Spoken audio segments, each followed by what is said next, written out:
2-2 split for quite a while, actually, and they've been very good at this over the last 3 matches as well, just in terms of being able to hold multiple positions and then control the map in that way. It's one of the reasons why we actually didn't see Alpha 7 make that western approach, because Marin Sejong was holding so much area that they didn't think it was all that good of a play for them to make. Darkin down to the flush nade from Hoxie. Final. Crawling back should be Rezible. Rita trying to stop this. Up close has good chance with this auto shotty. Biding his time with the DBS around the rock side, and Seiwu as well, able to just land those shots. Fortunately for Zeus, Maniac was in position, ready to take up that mantle. Losing Darkin early, not great news, but they do respond. Now the spray down the sidelines, no, sticks to the auto shotty. The Mini 14, the secondary here, and may need to reposition. Wants to try and get the drop shot with that DBS if he can handle it, but the pump action no good on the hold, and Erin's down next. This is great news for MSJ. They're able to take down Zeus, but at the cost of Seiwu. Yeah, good cleanup. Seiwu had a tough time. The fact that he had to hold that angle whilst the res came through. Jaesuk's likely going to go down if he's not saved by the bell off in the distance. I think that's major pride coming against Aura. Hoxie could potentially get Jaesuk up, but I think he... Oh, that's unfortunate. Doesn't realize that there's third party going off in the distance. Instead, just opts to go for the one teammate res here. Fair enough. You want to get further into the game. You've already got 4 eliminations. You know, top 6 could be decent for them into the future. And this is what you were talking about, right? This position around Quarry has been devastating for everybody. No one really getting successful showings here. Aura able to control from the north. You can see DXAvia holding the buildings out to the east, and it's just so difficult to leave there. DRX right now sitting very pretty, especially after that shift. Goodness me. They hold a really pivotal position now, Blank. The question is, can they hold on to it? Yeah, it's a good spot. The only unfortunate thing about it is it doesn't have a lot of control over the rest of the map right now. They are sort of locked into this position. It likely will provide them with at least a top 5, but in terms of influence over the circle, they don't have a huge amount of it, with the hillside up towards their west and east at the moment, cutting off a lot of those sight lines. And it's likely a lot of teams are going to be looking to bank over towards the northern side of this circle to play from. Team Spirit will have to move. Unfortunately, this circle does push their shack out a little bit, and because of that, the Xavier is able to get sight line over towards them as they make their rotate. Muerte not having great success here, pushing up to RSG. The nade, ooh, doesn't quite tag on. Muerte really suffering now. Going down to just one player. Eugene trying to stay alive, trying to find an opening, but I think his days are numbered.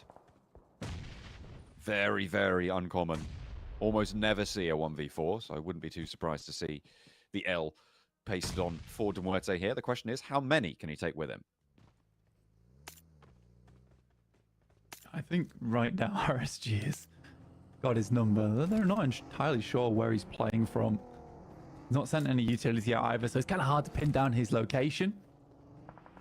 But for them, they've got bigger fish to fry in terms of the rotate they're going to have to make into future. It's a smart move from Team Spirit as well, by the way. I think that they understand that there's most likely a team and they want to hold over towards the eastern side of the compound there. Good shots from Vampire, so they'll just use them as sort of guard dogs for themselves going forward. In terms of macro, Team Spirit makes the right move, and it was a risky play, but I think you have to take risks when you're down to 2 players. Muerte's out with 0 eliminations, and Vampires continue to streak out from that south side. Nice nade, but goes a little bit wide on the angle. RSG moving in, do manage to get that back up into position. Now Vampire need to be a little bit more cohesive in their approach. Can't just go for those pickoffs onto this position now. They spot that roll up and they'll know what to do to handle it. Tony K moving through up to the roadside. Danger potentially from BTR down the road, but still in control of this fight. Vampire have got this high ground oversight onto the position. They've got cover out to their northern edge, and they can continue to just move on forwards.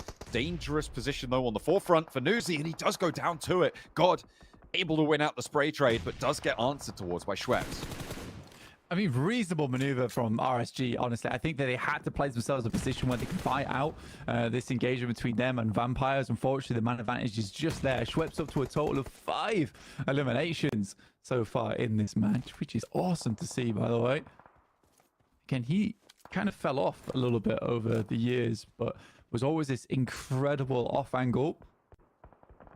Now taking a bit more of the reins for the team here. Tatar just lets the Elim go. No point providing his location too early on here. The circle will move off towards that western side, which bodes bad news for Team Spirit because likely DRX now wants to move towards the west and will start clearing. Question is, can they 2v4?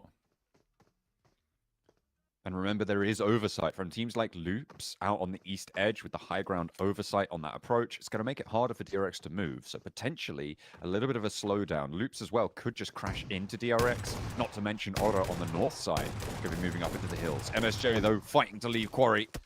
Fighting to keep control here against Twisted Minds. The weapon swap to the AUG. And the hop out wide, Lord can't quite connect. A little bit messy there for both players, but it will end up going MSJ's way. Yeah, that was a troublesome fight for Hoxie. Able to get it done though, and in flies Vampires underneath them. Hoxie gets the reload on absolutely everything. No, he'll need every single bullet to count here. Just him remaining for MSJ. And more nades just fly on through. He's forced to head on down and will just fall to his death. I think he denied the point there, so Vampire may be a little bit unhappy about that one, and a knock sent over towards their low ground position. Newsy, that's the second time he's been knocked here, so the bleed out is going to start to get faster. The shots came through from DXavier, who hold a really important roadside position, so there needs to be suppression from the high ground on Vampire to stop this flush, to allow this res. As the roll down comes through, Loops trying to move on up, and it's Oro who will be the brunt of the ire. And Luke's been playing over towards that eastern side for a while, and only come out from the cave. Look to bear some damage down on the rest of the teams. 7 elims though found, and they've been able to pick off quite a few points just from that angle over towards the eastern side. That's been nice to see. Again, a lot of teams who have that advantage of 4 players are looking to play over towards that north side. DRX, do they even know Team Spirit's here? Surely they do. I mean, no way. Just wandered in. So that's a 2v3 now. This is possible for Team Spirit. Surprised Matic didn't try and pick up the helmet. In comes Loops. This is now another third party. Matic, I think, read into this. They knew this approach was coming. They immediately blast effect out of there. DRX know that there's another player to go for Team Spirit, potentially, but out he goes. Matic still in for the fight. Loops trying to get across the open courtyard. Will take one down with him, but falls finally. Potential third party. Team Spirit only get 1 elim, but Loops have been torn to shreds. DRX have lost a player, and now Vampire on the western side, the only team with 4. I mean, for DRX, it sort of worked out perfectly. Although Team Spirit took down one of the players, they played a nasty foot. Nino with 2 for the DBS goes pull. They shot around the side, but will get shut down in turn. Soez keeps it together. DRX back to 3. Man, I think he just held out the shotgun. He's been so clean with cover. Didn't take a lick of damage either. And he just holds your ground there. Trying to pull the utility. You know why he did it. Tried to confirm 2 points for himself. I think you just got to go for the 1v3. Trust in yourself in that situation. Vampires, though, great game from them. Schweppes up to 5 eliminations. He's been fantastic this match so far. Or DXavier. DXavier have not had an easy time of it, by the way. They really have not. It has been one fight into another for them. And they've opted to play quite a dangerous position on the map, let's say.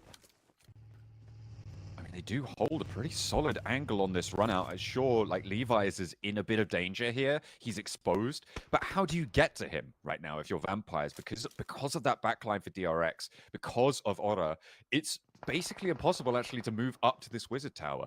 There is no safe angle to do so, so you need to deal with one of these threats on the sidelines.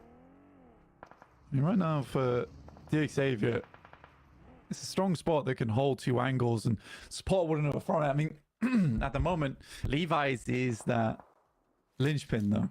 If he goes down, the whole plan goes kaput, essentially. So more than anyone, he's got to play well. Good pick-off from Satar as DRX tries to obtain an off angle. Denied. Satar gets the vehicle as well, but immediately shut down. Wow. Vampire ready to pick that up. Long range with the Mini 14. I mean, that's an unbelievable shot from Newsy, actually, on the Mini 14. We love to see it. Beautiful. Let's see more. What's he got left? Does tag some damage, but really going to slow down the rest of DRX. However, the shots are being given to him. The spray from the M4 not quite as on target, unfortunately. Back to the Mini 14 he goes. I mean, with the bullet drop off, it is potential to hit that shot, but it's very difficult to set up. Good nade down towards Hoda. We'll find a bit of damage. Just question how much more utility Vampires has to work with, because they have been through the ringer so far. They are expending a lot. That Molotov is cruel to Vampires. That should be at least getting one knock there. Already encased in stone right now, stopping himself getting burnt alive by the Molotovs downhill. Vampire again in a good position with the Molotov, forcing Ora to play up and on that ridgeline. It's not favorable, but they don't really have the nades to deal with them. The approach from the north is going to be pretty difficult, but Nuzi gets an opener, looks for a second, there's Schweppes to back him up, and the angles are looking clean now. They have managed to sweep the majority of Ora, but Vampire is still trapped atop the hill as Ora will go down to the blue zone. 4 players alive. For Vampire, they're looking for their second chicken dinner today, Blaine. Yeah, the back-to-back, and no one does it better than Vampires. I think it's frustrating that they go down that late, though, because there's no opportunity to go down there and pick up from the loot crates.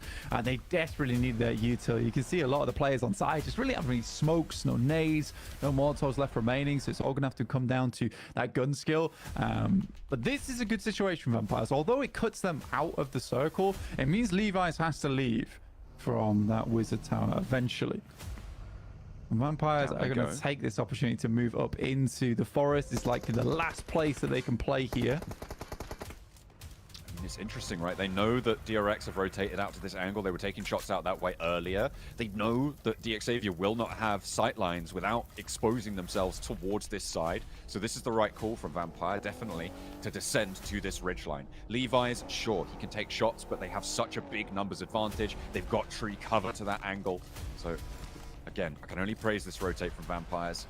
We'll see if they can capitalize, convert this into a chicken dinner for a back-to-back. Yeah, they know this is as far as these vehicles go, so they just set them up as cover off in the distance. Very well done. I mean, to be honest with you, getting, I think it was 3, maybe 4 vehicles to this stage of the game is impressive, to say the least, and now it's paying off dividends, moving from mobile utility to just that hard cover that's so desperately needed towards the end of these